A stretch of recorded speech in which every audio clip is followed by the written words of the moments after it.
sudah dipersiapkan. Pak Gubernur itu sangat respect dengan regulasi. Ya. Ya, sangat respect dengan administrasi. Ya. Makanya cek cross check ke kami dan jajaran di birokrasi pemerintahan. Baru beliau ngambil keputusan. Beliau kan bukan hanya punya knowledge ya. Kekuatan beliau ada di experience, ada di pengalaman. Beliau 10 tahun jadi bupati, kemudian pernah jadi anggota DPRD di kabupaten, dan terakhir sebelum jadi gubernur beliau kan anggota DPR. Jadi tahu persis keadaan Jawa Barat. Bahkan Pak Helmi, woi keren, hijau banget ya. Tahu nggak saya di mana? Saya di Tahura, Taman Hutan Raya di daerah Dago di Bandung. Wow, luasnya ratusan hektar, banyak pengunjung, ada yang hiking, ada yang trekking, keren banget. Dan hari ini saya akan menemui orang yang dibalik sekarang fenomena KDM, ya. KDM itu seperti bekerja sporadis gitu, seenaknya saja. Apakah demikian? Nah, saya akan konfirmasi dengan orang yang sangat tahu, ya, atau mungkin bagian dari bagaimana seorang KDM bisa ada di mana-mana, ya. Sekretaris Daerah Jawa Barat, ya, Kang Herman. Kayaknya di situ dia, ya, di situ. Wah. Oke, assalamualaikum. Waalaikumsalam. Pak Helmi, gimana kabarnya? Ini sahabat lama nih. Iya, siap. Berapa tahun kita udah ini? Cukup lama. Kami dulu bertemu waktu tugas di Menpan. Di Menpan? Iya. Ini dulu toko di balik kita dulu membuat anugerah ASN. Ya. Wah, dulu Poin Negeri itu kita kasih apresiasi. Ini tokonya, pegawai negeri terbaik bersama Kang Iwan, ya. Sama Pak Setiawan Bang Zatmaja. Ya, saya ketua Dewan Juri. Ya. Saat itu beliau sebagai direktur utama TVRI. Dan kita tayangkan live di TVRI, luar biasa. Keren. Dan sekarang beliau inilah orang di belakang layar atau apa ya? Kadang-kadang di depan juga nih ya. Sekretaris Daerah Jawa Barat, ya. Yang sekarang gubernurnya menjadi buah bibir dan dibicarakan di mana-mana. Ya, Bapak Aing. Bapak Aing, Gubernur Aing. Ini siapa nih, Kang? Ini Bapak Insinyur Haji Juanda. Ya. Tokoh nasional asal Jawa Barat, ya. Warga Jawa Barat. Beliau pernah menjadi Perdana Menteri, pernah menjadi Menteri Keuangan, Menteri Perhubungan, Menteri PU, luar biasa.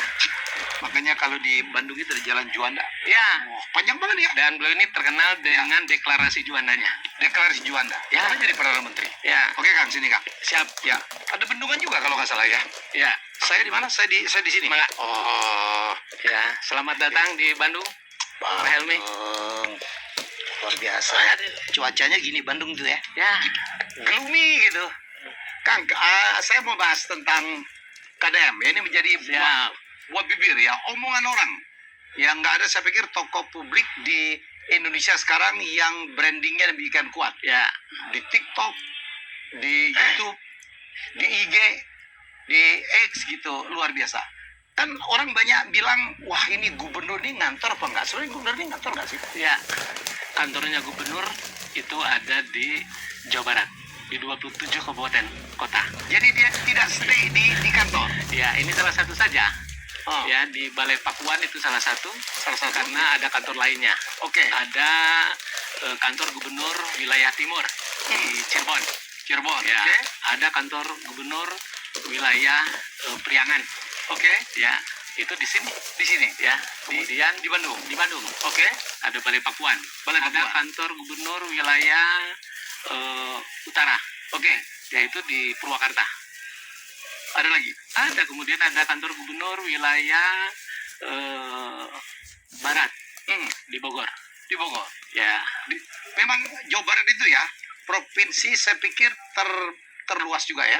Terluas 35.000 km persegi. 35.000 km persegi, populasinya terbanyak 50 juta. 50 juta.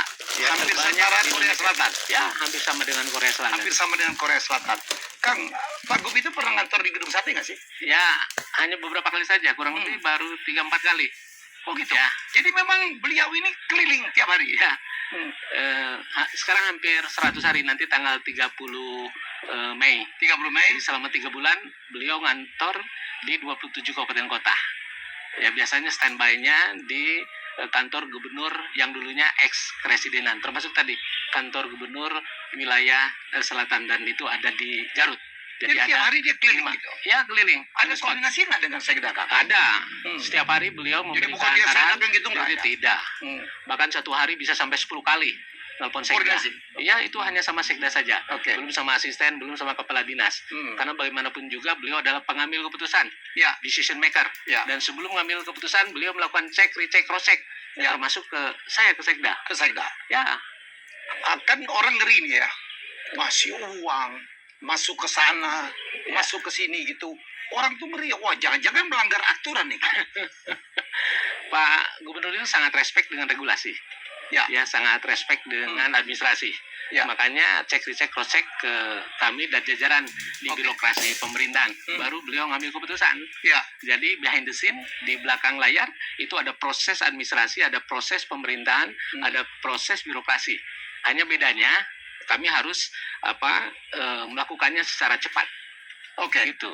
Wah, saya kebayang Sekdanya potak-potik. Kalau dalam public policy, ya itu kan ada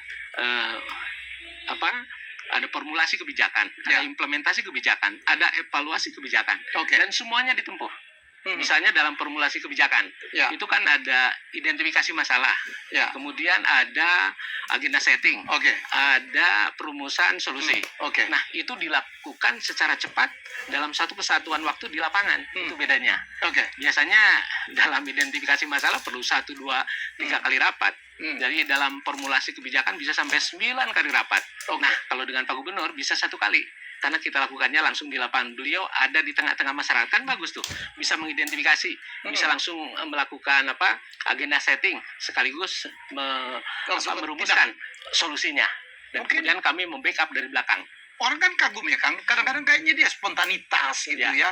Improvisasi. Apa betul begitu, Kang? Saya Atau kira memang itu semuanya sudah dipersiapkan? Saya kira semuanya by design. Tapi beliau memang berpikir cepat sehingga kami pun melakukan By design maksudnya apa yang didesain? Karena semuanya kan berangkat dari tujuan utama. Dan tujuan utama beliau dan tentu kita semua birokrasi pemerintahan dan warga Jawa Barat adalah mewujudkan Jawa Barat istimewa tahun 2029. Itu adalah vision, dan visi ini kan di breakdown ke dalam 4 misi. Dan kemudian di dalamnya ada program kegiatan begitu. Dan beliau melaksanakan berbagai kegiatan, tentu itu bahu membahu bersama birokrasi, dan tentu kami juga membersamai beliau di lapangan, terutama yang teknis ya, kepala dinas terkait, OPD terkait begitu. Jadi apa yang dilakukan adalah menyelesaikan masalah dalam kerangka program, dalam kerangka pencapaian visi Jawa Barat istimewa. Jadi nggak ada ya aturan yang dilanggar ya, Kang? Nggak ada, karena Pak Gubernur biasanya meminta kami melakukan kaji cepat. Iya, jadi kami melakukan cek. Jadi bukannya dia tidak. Walaupun itu kan beliau kan kesannya aja. Pengalamannya kan luar biasa ya. Berapa kali jadi anggota DPRD, pernah jadi wakil bupati, pernah jadi bupati 2 kali, pernah jadi anggota DPR. Saya pikir dia ngelotok dengan aturan-aturan ya, Kang. Beliau kan bukan hanya punya knowledge ya. Kekuatan beliau ada di experience, ada di pengalaman. Beliau 10 tahun jadi bupati, kemudian pernah jadi anggota DPRD di kabupaten, dan terakhir sebelum jadi gubernur beliau kan anggota DPR. Jadi tahu persis keadaan Jawa Barat. Bahkan Pak Helmi ya, tahun 2012 itu saya tugas sebagai kepala dinas pendidikan di Sumedang. Kepala dinas. Dan beliau itu keliling ke sekolah-sekolah SMA, SMK di Sumedang. Bisa dibayangkan. Padahal di Purwakarta dalam kapasitas sebagai Bupati Purwakarta, tapi bisa-bisanya begitu berkunjung dan kemudian silaturahmi, memberikan motivasi kepada anak-anak SMA, SMK. Saya sendiri sampai gereng-gereng kepala. Offside itu. Ya, saya kira hal yang wajar. Siapapun kan bisa memberikan motivasi, inspirasi. Beliau kan Purwakarta kan? Iya, tapi kan memberikan motivasi, inspirasi bisa lintas wilayah. Kebetulan saya kepala dinas dan saya membantu memfasilitasi beliau. Kang, yang ini orang gatel nih, Kang. Kadang-kadang dia bagi duit. Ada kemarin mau dikasih 25 juta. Itu kan di anggarannya kan pasti nggak ada kan? Ngasih supaya orang libur nih, gajimu 1 minggu gitu. Itu uangnya dari mana, Kak? Kalau yang spontan, yang seperti itu, beliau keluar dari dompet sendiri. Uang pribadi? Saya menyaksikan langsung. Dari mana uang? Iya, beliau kan sebagai konten kreator juga. Ada konten. ada rezeki tersendiri, dan rezekinya itu dikembalikan ke masyarakat. Itu yang membuat kami salut lah, apresiasi ke beliau, sehingga pola kepemimpinannya ini bisa terolong apabila hal-hal teknis, misalnya contoh terakhir setelah silaturahmi Idul Fitri, saya diajak satu mobil dengan beliau. Kemudian kami keluar dari gedung sate. Oke. Pada saat di pasar, Oke. beliau melihat itu banyak sampah di pinggir jalan dan beliau turun spontan itu. Ya. Bukan pencitraan, spontan. Memang faktanya ada sampah dan beliau menugaskan kami Pak Sekda dalam hitungan menit, ya petugas dari gedung sate kurang lebih ada 100 orang itu tolong kerahkan ke sini kita bersihkan. Ya, saat itu juga. Kemudian beliau melihat di trotoar itu ya, ada para pedagang. Ya, kemudian beliau tanya, ibu berjualan di sini tahu nggak? Ibu berjualan di Tanah Negara. Ibu berjualan di area publik. Ya Pak, saya paham. Gimana kalau ibu bongkar? Atau harus dibantu oleh kamu dibongkar? Si ibunya kan sadar beliau melanggar ya. Si ibu itu tapi rasanya berat gitu kalau harus dibongkar. Ya, akhirnya langsung pencarian ya. Pak Gubernur langsung ditantang. Bongkar sekarang dan saya kasih ibu untuk untuk ganti rugi. Kompensasinya. Kompensasinya. Itu dari pribadi beliau. Dikasih 5 juta.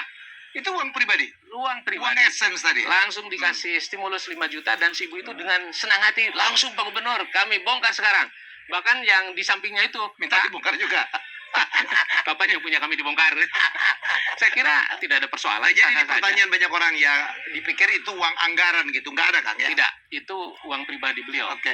Nah apabila kegiatan pembongkarannya dalam skala yang cukup besar, biasanya beliau minta cek recek mungkin tidak dari APBD, ada tidak anggarannya. Kalau tidak ada, biasanya mencoba mencari CSR begitu. Oke. Yang spontan biasanya dari pribadi beliau, tapi yang terstruktur, yang memang skalanya lebih luas, kami coba sinergikan dengan anggaran yang ada di APBD atau dari CSR. Kang, beliau ini kan spontan banget ya, dia melihat kejadian terus dia langsung bertindak. Ada nggak pernah Kang, bahwa ternyata tuh aturannya itu nggak ada dan sehingga Akang, Sekda gitu dan tim gitu harus membuat aturannya? Ada nggak kemungkinan terjadi? Sebetulnya di pemerintahan itu ada hukum tertinggi. Ya, hukum tertinggi di pemerintahan namanya Salus Populis Suprema Lex Esto. Hukum tertinggi adalah kepentingan masyarakat, hukum tertinggi adalah keselamatan masyarakat dan beliau melakukan apapun ya selama untuk kepentingan masyarakat, selama untuk keselamatan masyarakat. Misalnya terkait dengan penanganan di Kali Bekasi. Ya, beliau mencoba mengedukasi masyarakat untuk melakukan pembongkaran secara secara sadar begitu dan dibantu oleh petugas karena di sepanjang kiri kanan Kali Bekasi itu adalah tanah negara ya dan kemudian ada yang spontan oleh beliau langsung diberikan kompensasi dan kemudian sebagiannya lagi kami rencanakan di APBD dan kemudian ada juga yang dari CSR gitu. Oke. Kang Herman kalau harus menyebutkan peran Akang untuk membackup KDM itu apa yang dilakukan oleh Sekda? Ya, tugas Sekda adalah membantu merumuskan kebijakan, kemudian mengkoordinasikan pelaksanaan kebijakan dan melakukan evaluasi. Beliau masih minta bantuan orang, Sekda dan tim gitu untuk merumuskan kebijakan. Sebelum beliau mengeksekusi satu kebijakan, lazimnya beliau feedback dulu ke belakang ke kami dan beliau meminta Pak Sekda siapkan surat edarannya, Pak Sekda siapkan keputusan gubernurnya, Pak Sekda siapkan peraturan gubernurnya dan jadi kami beliau langsung itu sangat memperhatikannya begitu. Sangat. Hampir setiap hari. Bisa dilihat hari ini saja tidak kurang 6 kali Pak Gubernur kontak Sekda. Hari ini saja. Pagi-pagi. Ya. Jadi Sekda standby terus tuh. Ya, standby 1 kali 24 jam. Semua hari kerja, semua jam kerja. Emang enak. Enakan gue dong bisa jalan-jalan. Luar biasa. Ini patriotic call Pak. Ini adalah panggilan patriotik untuk mewujudkan Jawa Barat istimewa. Saya kira tidak bisa hanya bertumbuh ke Pak Gubernur, tentu kami di birokrasi juga harus pasang badan. Pak Gubernur model ini memang harus di backup. Harus seperti ini. Kang, cuma nanya lagi, ada nggak? Beliau ini kan melanjutkan ya? Melanjutkan dari pemimpin sebelumnya, minimal dari zaman PLT Pak BI. Ya. Ada nggak dia ganti-ganti seluruh kadis atau apa Kang? Eselon 2, normatif aja. Tempo hari ada mutasi, rotasi karena memang kebutuhan organisasi. Ya, ada beberapa kepala dinas yang pensiun, beliau isi dan sepenuhnya merujuk sistem merit. Jawa Barat kan sudah melaksanakan sistem merit, sudah menerapkan meritokrasi berbasis kualifikasi kompetensi kinerja dan 100% ya Pak Gubernur mengembalikan kepada sistem. Kami ada talent pool namanya. Jadi ya jabatan-jabatan yang kosong kami ambil kandidatnya dari talent pool. ya, dan Pak Gubernur mengklarifikasi ini siapa orangnya, backgroundnya seperti apa, ya, kualifikasi, kompetensi, kinerja, dan kami siapkan datanya. Ya, dan orang terbaik ya beliau langsung memberikan atensi. Ya, 100% berbasis Meritokrasi. sistem merit. Ya, Karena Akang pun kan sekda di zaman Pak Bey ya, zaman Ya. PLT betul ya, ya, langsung diteruskan gitu. langsung. Jadi nggak ada Ya. cerita dia membawa orang Bongkar sendiri, pasang, tidak. bongkar pasang, nggak ada Ya. Kang? Bahkan pada saat berbicara tentang penempatan orang-orang, kami menyiapkan kandidat berdasarkan sistem merit, berdasarkan talent pool tadi, dan beliau sendirian langsung, ya, berdasarkan keyakinan beliau, tidak ada orang lain selain beliau. Jadi kami dari tim penilai ASN langsung bisa berhadapan dengan beliau, diskusi, dan kemudian memutuskan. Ya, Sip. kami kan memberikan input ya berdasarkan data yang ada di talent pool, dan kemudian beliau ngambil keputusan. Dan pengambilan keputusannya 100% berdasarkan talent pool. Itu kan luar biasa. Satu lagi yang datang orang Kang, saya mau tak konfirmasi, beliau itu ngasih tahu nggak sih? Kadang-kadang orang pikir jangan-jangan KDM ini bangun pagi, dia bikin ke Bekasi, dia ke Bekasi. Ya. Kalau dia pengen ke Cirebon, dia ke Cirebon.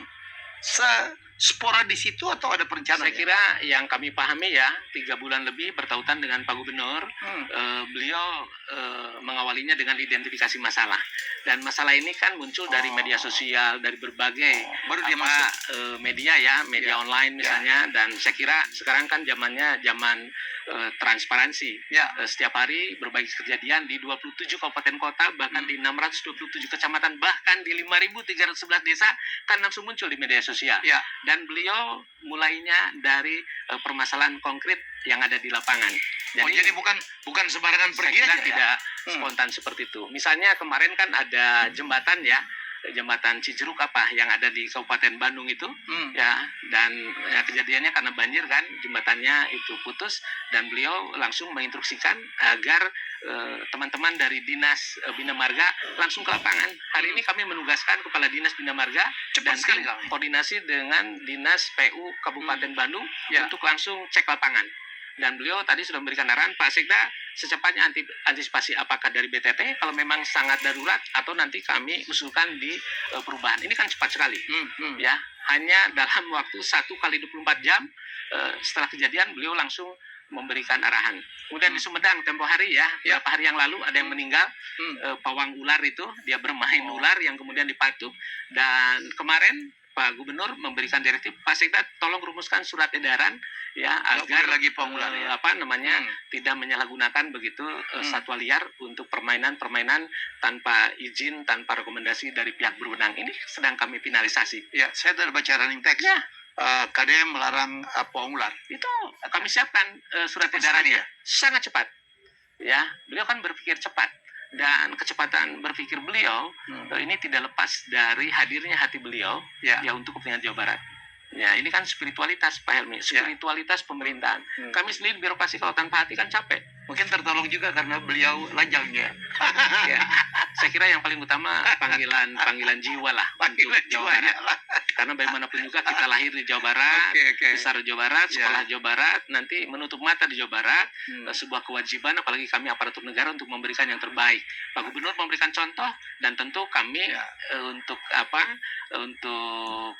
menindaklanjutinya. Baik ya, dengar. Saya datang jauh-jauh dari Jakarta ke sini, ya jadi hanya untuk mengklarifikasi. Ini saya juga mau ngomong dengan Kadis lah, kalau Sekda, ya oke lah, saya tahu beliau dari dulu itu petarung dan pekerja keras.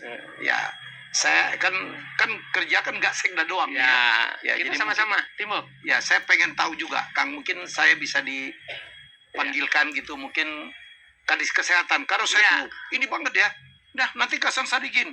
Ini nanti Kasan cepet banget gitu. Jadi kesannya seperti spontan. Saya kira wajar sekali. Tapi di balik itu sebetulnya ada kami persiapan lakukan luar biasa. perencanaan, kami lakukan pengorganisasian, baru pengambilan keputusan, eksekusi, kemudian evaluasi. Tapi semuanya dilakukan secara cepat. Oke. Ya, dan di balik layar ini kan tidak usah keluar-keluar. Yang Keluar. penting pengambilan keputusannya efektif. Misalnya yang kemarin, yang anak-anak kita tuh, yang SMA SMK, Ya. anak-anak hebat yang Ya. mungkin punya dinamika sosial ya, Ya. terpapar persoalan sosial, kita kirimkan ke Dodik Bela Negara Ya. untuk mengikuti pendidikan karakter selama 3 minggu. Ya. Orang kan nyangkanya spontan, Iya. ya anak-anak tawuran dan sebagainya, langsung bawa ke barak. Saya kira tidak demikian. Iya. Kami lakukan kaji cepat, Pak Helmi. Ya. Kami siapkan desainnya, ya, Kurikulumnya. standar Ya. kompetensi lulusannya. Ya. Kami identifikasi. Ya. Kami siapkan juga standar isinya, kurikulumnya. Kami siapkan standar prosesnya, kemudian standar untuk pelatih, untuk pembina, Ya. untuk pendidiknya. Kemudian standar biayanya, standar sarana prasarana, standar pengelolaannya. Walaupun hanya 3 minggu, kami siapkan desainnya. Orang kan tidak paham itu. Ya, dan kami bangun MOU. Mulai dengan Pak Kasat, Pak Gubernur dengan Pak Kasat, kemudian jajaran Pemda Provinsi Jawa Barat dengan Pak Pangdam. Kemudian di breakdown ke Rindam, di breakdown lagi ke Dodik Bela Negara, baru operasional. Tapi semua kami lakukan secara cepat. Dan saya tuh menangis ya waktu Ya, Pak Gup yang teriak-teriak ya. ya, Yang di depan anak itu baru 2 hari udah berubahnya luar biasa. Ada yang mencium ya. kaki ibunya. Dan jangan salah, Pak Helmi. Kami siapkan juga tim psikolog klinis, bayangkan. Program formal aja belum tentu di backup oleh para ahli. Psikolog klinis. Ya, dari Ikatan Psikolog Klinis Indonesia. Mulai dari Jakarta Ya, sampai walaupun yang Jawa Barat. banyak yang mengusik gitu. Ya, nggak apa-apa. Nggak apa-apa. Tapi yang membantu banyak sekali. Banyak. Saya Kang udah nitipin, Kang, saya punya training 1 tahun, saya kasih gratis tuh salah seorang, tolong sampaikan ke KDM, udah banyak Kang. Jadi saya pikir inilah program aspirasi. Ya, Karena beliau juga nggak mungkin bisa mengerjakan semuanya. ya, Betul ya Kang? ya, Ya, itu diharapkan partisipasi masyarakat. ya. Jadi sekarang eranya Pak Helmi tadi kolaborasi ya, dan Ya. Pak Gubernur membuktikan dengan Ya. kolaborasi dengan berbagai pihak luar Oke. biasa. Dan yang kedua akselerasi. Memang Oke. sekarang harus bergerak cepat. The fast itu slow. Yang cepat itu bisa menekan yang lambat. Jadi kita tidak boleh lambat sekarang. Oke. Lebih baik cepat salah kemudian kita Koreksi. lakukan perbaikan, Ya. learning by doing, daripada kita tidak bertindak. Oke. Kita akan kehilangan momentum. Oke. Ya, ini kan Momentum. pertarungan. Hmm. Ini era bonus Demografi. demografi. Ya. Kalau kita tidak melangkah, kita tidak eksekusi, tidak berani ngambil Kita akan kehilangan keputusan, juga. kita akan kehilangan Setuju, momentum. saya setuju. Ya. Jangan lupa Memang sekarang, di dalamnya ada risiko. jangan lupa ya, bonus demografi itu juga tidak akan lama. Ya, tidak lama. Anak- Ini sangat anaknya berapa? terbatas. Ya, Anaknya berapa? 2. 2. Ya. Oh, ini pas lah. Tidak mengakibatkan penambahan atau penunduan populasi. Dari 2 jadi 2. Saya 4 Kang. Oh, Tapi anak-anak sekarang anaknya rata-rata 1. ya. Anak milenial gitu. Ya. Jadi siapa bilang kita akan menikmati terus-menerus Ya. bonus demografi? Maka do it now. Iya. Makanya pada saat anak-anak ada dinamika, Hmm. mereka harus cepat-cepat dikalibrasi. Ya. Makanya langsung dilaksanakan pendidikan karakter. Kalau Pak ada- Gubernur terus menyampaikan terang, Kang. pendidikan kebangsaan. Kalau selama ini ada yang mestinya tugas dia melakukan itu dan teriak-teriak tidak setuju, anak-anak bilang di netizen ya, yang komen, lu selama ini ngapain aja? Ya. Ini tidak mungkin dilakukan kalau lu perform, Ya. apapun namanya itu. Ya, faktanya kan tidak Ya, ada yang melakukan, dan ya. sekarang langsung dieksekusi, dan hasilnya bisa kita lihat kemarin. Puncaknya pada saat Hari Kebangkitan Nasional tanggal 20 Mei tempo hari. Tempo Kita menyaksikan anak-anak yang biasanya di jalanan tawuran dan sebagainya, mereka menjadi petugas upacara, mereka melaksanakan defile, ada 6 peloton dan semua ditampil top markotop. Luar biasa. 3 minggu. Ya memang kami juga sadar itu tidak menyelesaikan persoalan secara secara fundamental. Tapi Ya. paling tidak kalau anak-anak sakit minimal demamnya turun aja dulu. Oke. Ya tentu Oke. berikutnya harus ada terapi secara bertahap dan harus Ya. melibatkan semua pihak, keluarga, guru, masyarakat, semua pihak membahu, termasuk Pemda provinsi, Pemda kabupaten kota, semuanya harus terlibat. Nah, Ya. Pak Gubernur ini memantik, ini hanya entry point saja. Yang penting demamnya turun begitu. Dan Dan kalau kita senang juga beberapa daerah udah mulai niru juga ya. yang lain-lainnya kan bisa Nggak ada salahnya juga ke sesuatu nggak ada yang baik. salahnya. Gitu. Ini Kalau untuk bilang, oh short term. kembali aja ke orang tua lah, itu hasil Ya. didikan orang tua ya, sorry Ya. saya lah. Dan tadi kami dampingi juga selain analisis kesehatan ada juga analisis psikologi. Oke. Dan kami tahu profil dari 273 anak-anak ini. Oke. Ya, persoalannya apa dan treatmentnya seperti apa. Dodik itu kan sangat terbatas hanya 3 minggu. Tapi paling tidak ada aktivasi. Ya. Bagaimana mereka mencintai negaranya, bagaimana mereka punya wawasan kebangsaan, bagaimana mereka punya spirit untuk bela negara. Itu kan Ya. aktivasi. Berikutnya mari kita kawal sama-sama Ya. agar mereka menjadi orang-orang hebat. Dan saya yakin bisa. Oke Kang, Saya Kalau kira dengan, itu. dengan Akang sih saya udah tahu lama. Boleh nggak Kang diundang salah satu kadis ya Kang? Ya, ada salah Untuk saya satu bicara, kadis untuk yang testimoni juga. setiap hari standby begitu. Satu Standby. kali 24 jam. Kalau saya telepon pagi, siang, malam, demikian juga Pak Gubernur, kalau kontak beliau selalu standby. Apa? Namanya Bu Vini. Bu Vini, Ya, Kepala Dinas Kesehatan. kesehatan. Ya, Ya, ini juga. Oh, oke. Bu Vini. Ya, ini dia. Wah, Kepala Dinas Kesehatan. Assalamualaikum. Dr. Vini. Siapa? Ya. Vini, Suvini bukan? Bukan Adiani Dewi, Pak. Orang Sunda mah begitu. Orang Bandung asli ya, Bu? Asli, Pak. Oh. Alhamdulillah. Jadi jabatan sekarang Kepala Dinas Kesehatan, Kesehatan. Provinsi Jawa Barat. Jabatnya dari zaman siapa Kadiskesnya? Zaman Kebetulan Pak RK. zaman Pak RK. Ya, Pak Ridwan Kamil. Oh, udah cukup lama. Jadi begitu ada penggantian berapa PLT, kemudian gubernur yang baru, Ibu tetap dikasih amanah. Betul. Hebat tuh. Iya. Repot nggak jadi Kadiskesnya KDM? Karena kami dari awal sudah berkomitmen Ya. bahwa Pak KDM itu dari awal sudah bilang, Ibu kerja dengan saya pasti capek. Hmm. Karena saya betul-betul kerja Ibu tuh harus dirasakan langsung oleh masyarakat. Oke. Saya bilang, siap Pak, 1 kali 24 jam saya siap. Ya. Satu kali 24 jam. Satu kali. Ya, di kami ini sekarang ada tagline, Pak. Apa? Tagline-nya kalau kerja, sabubukna, Apa itu? sehancurnya. Untuk kepentingan rakyat. Termasuk Petarung. ini nih, petarung. Tarung. Suami nggak marah gitu, Bu? Enggak Pak, Alhamdulillah. Oke, Karena- dukung suami. Sangat mendukung. Ya. Ibu pernah kerja sampai jam berapa gitu? Dipanggil apa gimana gitu? Saya pernah pada saat itu Pak Gubernur menyampaikan, Bu, ini ada kasus di RSCM, warga Jawa Barat yang perlu bantuan. Oke. Maka setelah saya selesai bekerja menyelesaikan dulu, saya langsung pergi ke Jakarta Pak, Oke. ke RSCM. RCM pusat. Ya betul, Rumah Sakit Cipto. Cipto. Ya, Betul. oke. Langsung saya selesaikan permasalahan di sana, lalu saya balik lagi ke Bandung. Jadi Apa hubungannya dengan Jawa Barat? karena pasien tersebut pasien Jawa Barat. Oh, oke. Jadi Bapak Terus, ingin Hmm. di mana pasien tersebut dibantu. Bapak itu seorang yang detail, Pak Helmi. Jadi selain beliau melihat bagaimana untuk pembiayaan kesehatannya, Oke. juga kebutuhan hidup sehari-harinya. Ya Allah. Jadi saya itu datang ke sana untuk melihat, mengidentifikasi seperti Oke. yang Pak Sekda selalu sampaikan, permasalahannya ada apa. Ketika misalnya saya sampaikan ke Pak Gub bahwa Pak, alhamdulillah pembiayaan untuk operasi dan sebagainya ditanggung BPJS. Jadi saya datang ke RSCM menanyakan Oke. sampai hal tersebut. Bagaimana dengan rencana pengobatan, lalu bagaimana pembiayaan apa yang tidak di cover oleh BPJS ya. Dan kemudian saya juga melihat bagaimana keseharian untuk pasien tersebut. Hmm. Kan Pak anaknya sakit kan ibu bapaknya pasti perlu makan ya Pak selama Betul. di RSCM. Hmm. Nah itu pun sampai diperhatikan oleh Bapak. Kan nggak harus ngurus Kadiskes satu. Ya dong. Karena Ibu panggilan itu kan pejabat eselon gitu. karena panggilan batin aja Pak. Kalau saya Tapi sifatnya diperintah beliau memang harus Ibu betul. jalan Enggak, sendiri. enggak. Sebetulnya beliau tidak langsung suka memerintahkan juga. Jadi kalau dalam satu kondisi memang itu ada dalam jangkauan saya begitu Ya. Pak ya. Kebetulan saya tidak punya tugas khusus yang Ya. tidak bisa saya tinggalkan. Oke. Saya biasanya memang sangat senang datang langsung dan menyelesaikan Ya. masalah begitu. Ibu tuh kan menjabat Kadiskes itu membawain rumah sakit yang ada di Jawa Barat ya. Betul. Ya. Itu kan nggak repot tuh, Bu. Beliau itu main kirim-kirim. Ini kirim ke sana ya. Ini kirim ke sana ya. Ini Ya. kirim ke sana ya.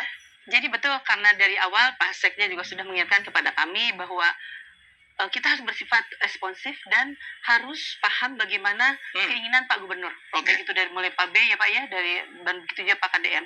Jadi kami di Dinas Kesehatan sudah siap-siap Pak. Ya. Kami sudah berkoordinasi dengan semua rumah sakit, berkoordinasi dengan semua kota kabupaten, membangun kebijakan-kebijakan, Ya. membuat pergub Pak, menyiapkan beberapa anggaran yang kami siapkan, dan kalau tidak ada di anggaran APBD kami siapkan charity ya, atau dari Basnas misalnya. Jadi sudah kami buat sebuah Oh, termasuk pembiayanya pun dipikirin. betul Pak.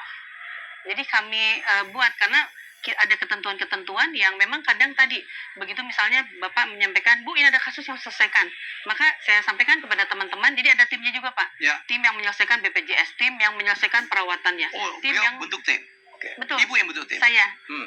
dan biasanya Pak Gub juga itu Pak sampai Bu sehari-harinya saya yang tanggung ya, saya Pribadi. betul Dari pribadi uang AdSense itu. betul, dan beliau transfer langsung, beliau sampaikan bukti transferannya ke saya sampaikan lagi ke pasiennya, ini dari Pak Gub ya gitu, karena Bapak kadang-kadang nggak nulis nama Pak Gubnya. Jadi berlapis Pak Helmi. Pertama dari beliau langsung, baru kami cek di APBD. Kalau APBD tidak ada, kami cek dari kementerian misalnya, kami cek kabupaten kota, kemudian CSR, ada Basnas dan partisipasi masyarakat. BPJS termasuknya. Ya, termasuk Masuk. BPJS. Jadi sumber pendanaan itu bisa dari mana-mana. Yang penting masalah bisa diselesaikan. Bu, tindakan seperti apa yang pernah dilakukan oleh Ibu di zaman KDM? Pernah membantu apa gitu, operasi apa? Oh, ini pemisahan anak kembar. Kembar dempet. Kendar dempet, betul. Oke. Alhamdulillah ini masih dirawat Ini putranya semua Sumedang. di RSAS dari Tasikmalaya. Dari Tasikmalaya. Betul. Jadi pada saat itu Bapak berinisiatif untuk membayar secara pribadi. Seluruhnya. Betul, Bu, tolong koordinasikan pasien ini, saya yang bayar proses pengobatannya, gitu Pak. Nah, tapi kan secara institusi kita juga tadi ya, begitu saya tanya kepada RSIS berapa harga seluruh pembiayaannya 1,3 miliar. Saya juga kaget ya Pak ya. Ya, oke. Wah, kata saya tuh. Akhirnya saya berembuk, begitu saya lapor kepada Pak Sekda, tadinya kami akan atasi. Tapi Bapak ternyata mengadakan pendekatan ke Pak Menteri begitu ya. Kami juga sampai mengadakan Zoom dengan RSAS. Ujung-ujungnya adalah pembiayaan ditanggung oleh RSAS. Jadi koordinasi kolaborasi antara Bapak dengan Pak Menkes, kan RSAS itu Kementerian Kesehatan. Dan alhamdulillah berhasil dioperasi. Dan sekarang sudah sehat keduanya. Oh, berhasil. Benar, baru hari Rabu 2 minggu yang lalu dioperasi. Sampai seperti itunya. Dan masih banyak kasus sebetulnya Pak ya. Seperti misalnya pada saat ada seorang korban kekerasan, ya itu betul-betul Bapak, Bu pokoknya bereskan ya, nanti pembiayaan itu biar saya yang bayarnya, gitu Pak. Sampai seperti itu Bapak itu selalu dalam setiap kesempatan. Dan ketika kita sampaikan lapor ke Bapak, ada Bapak, Pak, kami ternyata sudah ada untuk pembiayaan ABCD misalnya. Pasti Bapak itu tetap ingin ada kontribusinya, betul. Jadi, Bu, saya transfer segini untuk kebutuhan ininya ya, untuk pasiennya. Betul. Jadi itu yang selalu alhamdulillah sampai sekarang dilakukan. Kaget nggak Bu punya atasan kayak gini Bu? Sebetulnya memang mungkin karena kami di kesehatan itu sudah dari awal paham ya bahwa Bapak seperti itu. Jadi kami sih semangat aja Pak. Ya karena memang senang saja Pak karena bukan kok jadi banyak di enggak, saya. enggak. Alhamdulillah karena Bapak beliau juga mendukung. Ya beliau memberikan bantuan juga seperti tadi yang tadinya harusnya kami tadinya berpikir ke Pak Sekda, Pak bisa lewat dana BTT gitu. Ternyata beliau dan bantuan tidak terduga. Bantuan belanja tidak terduga. Oke. BTT. Anggaran ada porsinya. Kalau ada hal yang tidak terduga bisa menggunakan dana itu. Nah, tapi Bapak juga ternyata tadi mencari solusi dengan koordinasi dengan Kementerian Kesehatan, betul. Ujungnya adalah diselesaikan oleh RSAS begitu. Jadi kami pun melihat Pak Sekda semangat, Pak Gubernur semangat, ya kami kan sebagai pembantunya harus semangat juga. Oke. Pernah ditegur Pak KDM? Biasa sih Pak. Tapi sebetulnya Pak, alhamdulillah Pak, alhamdulillah saya ditegur Bapak rasanya belum pernah sih kalau saya. Pak Sekda? Iya pernah. Ya. Terutama terkait dengan kecepatan. Ya, beliau memang kecepatannya di atas rata-rata. Pak Sekda ini masih kalah cepat. Ya, perasaannya kemarin sekarang saya paling cepat. Paling cepat. Ternyata Pak Kadem lebih cepat. Dulu di kementerian juga paling cepat loh saja. Alhamdulillah. Dan kita belajar banyak dari beliau. Pak Helmi, kenapa kita harus cepat? Karena kita berpacu dengan waktu. Kita punya masalah pengangguran. Kita punya masalah kemiskinan. Pengangguran paling besar itu Jawa Barat ya? Salah satunya Jawa Barat. Pengangguran kami di 6,75%. Ya, kemiskinan kami di angka 7,08%. Padahal ada 200.000 perusahaan di Jawa Barat ya. Pengangguran tetap banyak. Kan penduduknya banyak 50 juta lebih juta. Ya, makanya dari sisi kuantitatif ya Jawa Barat konsekuensi cukup tinggi baik pengangguran maupun kemiskinan. Dan ini PR yang harus kami selesaikan. Jadi sebelum Pak Kadem memimpin, kondisi Jawa Barat terutama terkait dengan kesejahteraan memang relatif tertinggal. Dan sekarang beliau berpacu dengan waktu. 5 tahun kan waktu yang tidak terlalu lama. Ya, kalau tidak kecepatan seperti ini, ya berat ya Jawa Barat untuk bisa melompat. Karena Pak Gubernur dan tentu komitmen kami semua, tahun 2029 Jawa Barat harus menjadi provinsi termaju. Dan tidak ada cara lain kecuali kami harus melangkah cepat bahkan melompat. Yang penting kan selamat. Ya. Dan yang menjadi kunci kami Pak Helmi, karena kita berbicara kecepatan, di sana ada risiko. Pak Gubernur meminta kami untuk tidak ada mens rea, tidak ada niat jahat. Lain-lain kan masalah administrasi. Ya kami lebih baik mengambil risiko administrasi daripada harus mengorbankan kepentingan masyarakat. Itu kan pilihan. Dan itulah esensi pengambilan keputusan. Oke, terima kasih Kang Sekda. Terima Siap. kasih Ibu Dr. Vini. Sufini. Oke, jadi semoga dengan podcast ini ya, jadi orang tahu gitu. Jadi ini saya bukan ini toko yang paling banyak disorot. Ya mungkin di dunia juga kali ya. Ya saya melihat bahwa YouTube-nya 7,5 juta subscriber, TikTok-nya juga 7,5 juta follower, IG-nya banyak. Kemudian saya pikir X beliau tidak terlalu bermain karena terlalu banyak yang ya gimana lah gitu. Dan ada yang aneh. Dan ditonton orang. Ya. Jadi menurut saya itulah. Dan saya lucu juga, beliau kadang-kadang ada video yang menyerang tapi komennya membela semua gitu. Jadi mari kita mau mengakui ada sesuatu kemajuan gitu. Ada sesuatu tokoh yang memberikan contoh. Ya sudah lihat sendiri ya, beliau bergeraknya cepat, bukan direkayasa ya, semuanya ada perencanaannya, kemudian ada pengkajiannya, baru beliau bertindak dengan caranya. Ya, jadi saya pikir kenapa dia di videoin, karena supaya orang tahu, supaya menjadi inspirasi. Saya juga melihat ada beberapa kota yang lain, daerah yang lain udah mulai meniru. Saya lihat mungkin Bengkulu ya, mungkin juga kota Palembang ya, wali kota Palembang juga mencanangkan hal yang sama. Bagaimana kita mendidik anak, bagaimana kita mengatasi masalah kesehatan, bagaimana kita mengatasi masalah lingkungan ya. Jadi menurut saya mari kita berhentilah untuk mencemoohkan orang yang berbuat baik. Setuju dong ya. Jadi mari boleh kita berbeda, tetapi tidak harus dengan menghambat orang untuk berbuat baik ya. Jadi itu saja podcast saya. Saya segera balik lagi atau nikmatin Bandung dulu ya Kang ya. Ya, kita akan ngopi-ngopi, udaranya dingin banget. Inilah yang paling mahal dari kota Bandung. Kita jumpa lagi dengan tamu hebat saya selanjutnya. Bye-bye.